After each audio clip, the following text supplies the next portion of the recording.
Well, you ever park and then sit in your car with the engine running? You ever get annoyed when you're walking down the street and you see car after car, with people sitting in their cars with the engine running? If it annoys you, well, I got some news out of Outremont. Tonight at Borough Council, that borough is expected to adopt the strictest rules against idling in cars in all of Quebec.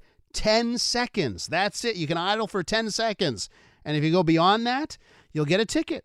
First time offense from $150 to $350. Repeat offenders could face a penalty, a fine as well, $600 in those cases. Let's find out more on this. Let's go to Laurent Desbois, the borough mayor of Outremont, who's on the line. Mayor Desbois, welcome to the program. Good morning, Elias. Thank you for having me. Okay, so listen, I'm not, I could see pros and cons to this. I don't know if everyone's in favor of it, but why don't you explain to us why you'll adopt this tonight? Why is Outremont going to go ahead with this measure? Well, when I became mayor in 2021, I set up a committee formed of citizens, kind of a dozen citizens to tackle climate change. And so there were a couple principles that came out of that committee meetings. Is one, we should put measures that are easily, implemented, that have a beneficial effect, and two, that every gesture counts. So based on that, we put in a series of measures in the last 2 years, and this is the last one. But we also put a ban on gas-powered leaf blowers, which is the strictest ban in Montreal. We put in a rue école on a street to favor people coming by foot. We also have a program that we're going to launch is to help people convert from electricity to their heating. And so this is the latest measure that we're putting in place to just send a strong signal that, just don't keep your car running, just stop. So one of the things that's interesting here, and Mayor Desbois, I'll be honest with you, I'm getting text messages this morning from people, and when I tell people about this new rule, they say, classic Valerie Plante, classic Projet Montreal, they hate cars. And I've been stopping everyone. I'm like, whoa, relax, everybody. This is the opposition party. This is Ensemble Montreal. I'm curious as to why, Projet Montreal, they do so much of this kind of thing that goes after or against car owners, right? And they own that kind of thing. So I wonder why you and Ensemble Montreal, you're part of Ensemble Montreal, why you've decided to even one-up them when it comes to the measures you see in the rest of the island. Well, I mean, we don't want to, we're not after cars. That's certainly not my position. But we are part of the center of the city of Montreal. So Outremont has a special situation because of where it's placed. We see a lot of transit traffic coming through the borough from the Brockton overpass. We've got 25,000 cars that go through that overpass and goes through residential streets in Outremont.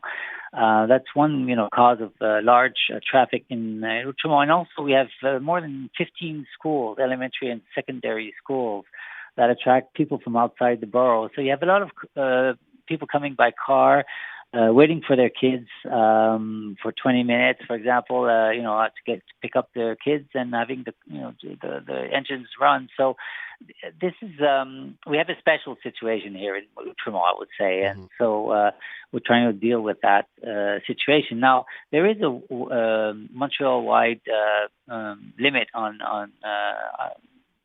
idling cars of 3 minutes.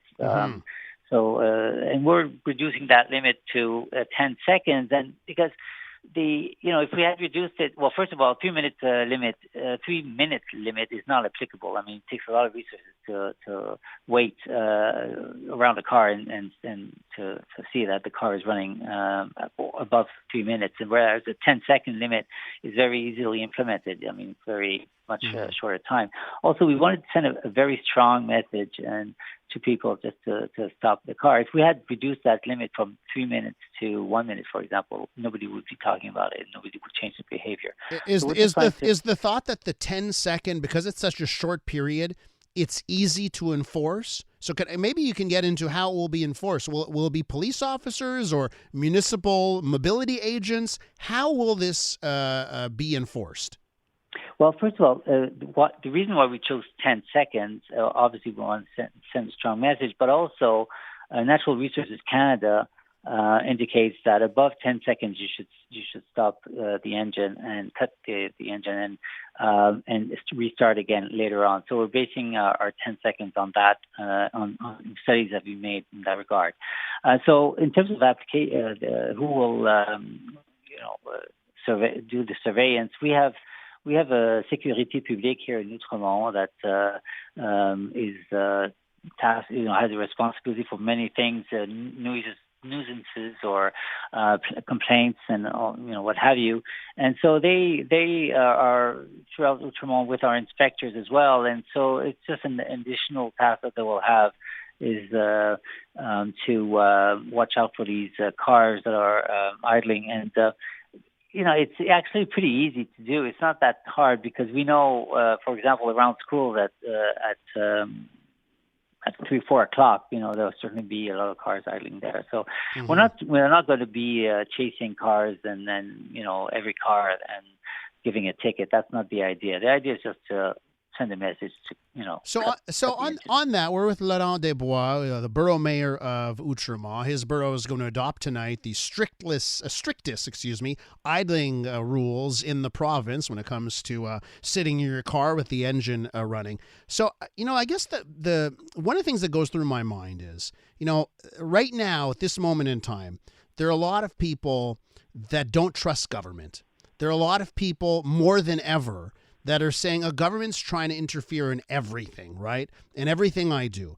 And I guess one of the worries that I have is, a 10-second rule on idling in your car. And of course, you've got exceptions, right? It applies between 0 degrees and 25 degrees. And I find that curious because now you're telling someone you're allowed to be comfortable in your car if it's 26 degrees and turn on your AC, but if it's 25, you can't. I'm just wondering, do you worry, or do you have is that a concern to you that some people will say enough's enough? Like this may be the straw that breaks the camel's back when it comes to, just government and politicians just trying to interfere in every life decision that someone makes in a day? Well, first of all, just to go back to your 0 and 25 degrees, yes, this bylaw is will be applied only between those 0 and 25 degrees. Now, we have to be mindful of people, young kids in a car when it's hot or cold, or more vulnerable people. So we want to be practical.